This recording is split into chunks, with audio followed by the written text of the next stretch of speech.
G'day guys, Will here from Mowtech Industries. You might have seen the shorts out there about our brand new stand-on mower to market. This is the Reaper.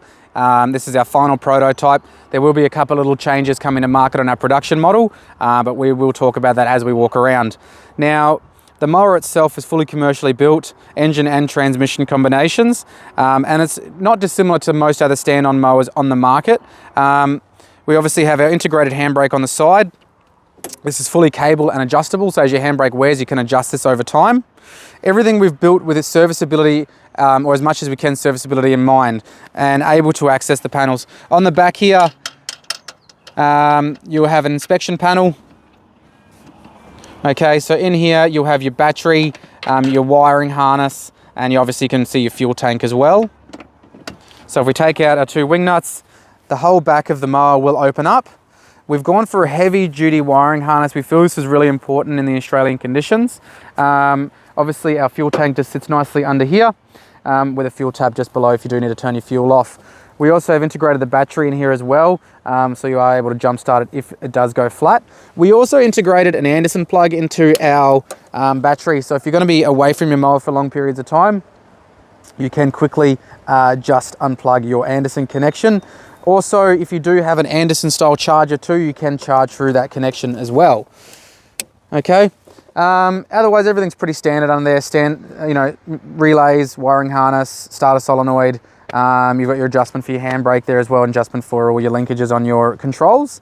You also down here, you have your transmission releases. So if you do get stuck or have a breakdown, you can release your transmissions as so. Going further around, obviously we have your fuel tank to fill up your fuel, okay, just on the side here. The height adjuster is actually pretty unique to us.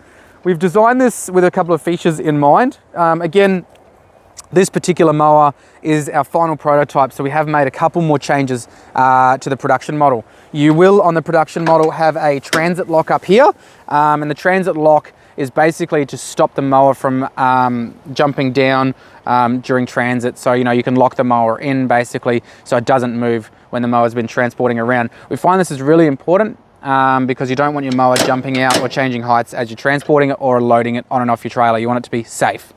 Now, we have integrated a locking pin just like any other stand-on mower. Okay, this locking pin is designed to select or lock off certain heights. Now, let's say you're certain height that you don't want your staff to go to, or you don't want to accidentally go below, is around 2 inches.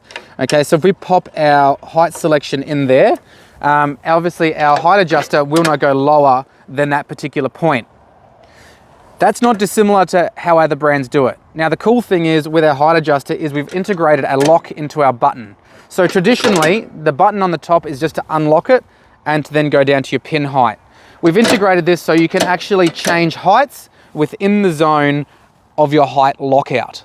Okay, so if you find that that height is too low and you need to go higher on the fly without obviously stopping, bending down and moving the pin, you can then select each individual height with a simple press of a button. So again, quite unique to us. We think it's a really cool design, and it's definitely a lot easier to adjust your height as you're mowing.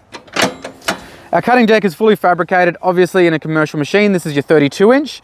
It's a floating deck, so we'll be able to move up and down. It has a full adjustable pitch on 4 corners, so you can adjust the pitch of this deck as you would like to as well. The discharge on the 32 is quite wide, and we will be able to attach any mulch plates, grass flap, catch pro, etc.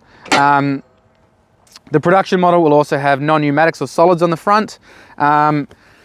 The belt system is a B-section belt. I've talked about this in another video, but basically, we did not want to have belt issues with this mower. We want it to be as reliable as humanly possible. So we've gone with a B-section belt. We've gone for super wide idler pulleys so that belt can track up and down as much as it can. So you can cut from, dirt to the sky if you want to, and the belt's not going to come off. We've been testing this mower in some horrendous conditions.